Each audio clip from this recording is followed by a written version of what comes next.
আসসালামু আলাইকুম প্রিয় বন্ধুরা। তো ছাদ থেকে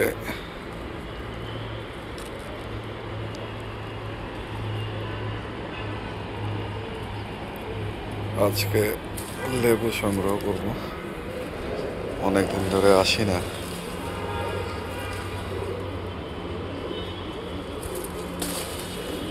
অনেকগুলো লেবু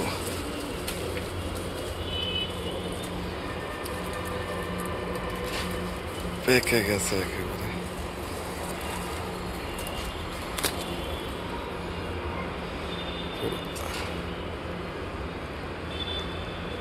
সুন্দরভাবে পেকেছে।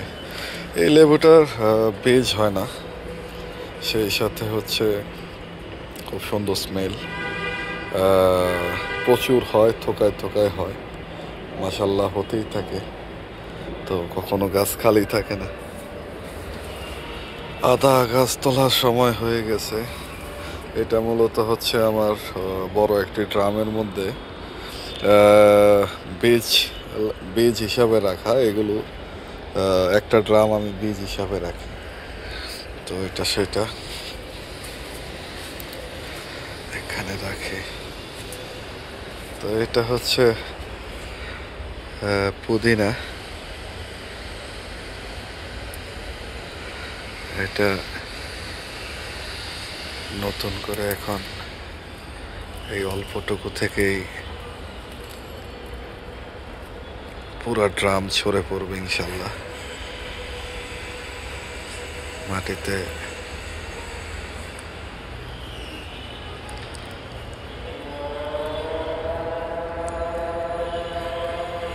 পর্যাপ্ত খাবার দেওয়া হয়েছে।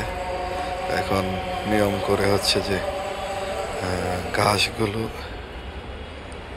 উঠিয়ে দিতে হবে। সেই সাথে গত বছরের যেই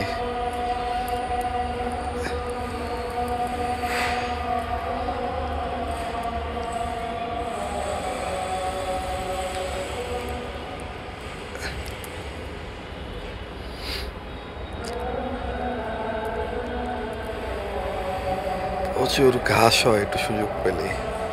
তো এই বিষয়গুলো খেয়াল রাখতে হবে যাতে অনেক ঘাস ওঠার সুযোগ না পায়। এগুলোতে অপ্রয়োজনীয় খাবার শোষণ করে নেয়। প্রয়োজনীয় খাবার খেয়ে গাছকে পুষ্টি থেকে বঞ্চিত করে। এই জন্য নিয়ম করে হচ্ছে যে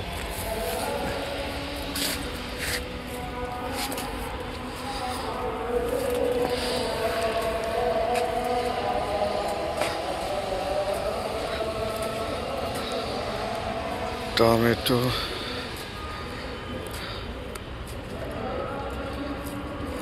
এগুলো হচ্ছে আমড়ার বীজ। প্রচুর আমড়া নষ্ট হয়েছিল।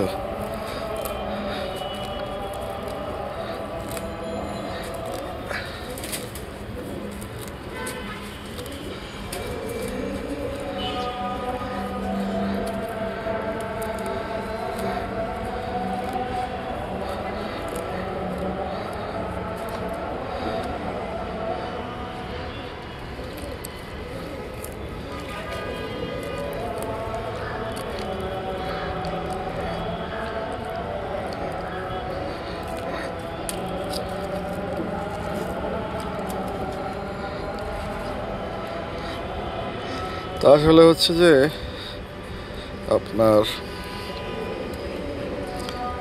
গাছের গোড়াতে সবসময় একটু খেয়াল রাখতে হবে।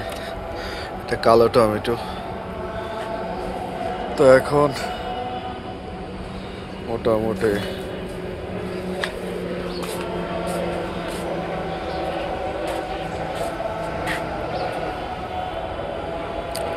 এই পর্যন্তই। আমি আরেকটি ভিডিও করবো সবজি নিয়ে। তো ভালো থাকুন। আসসালামু আলাইকুম।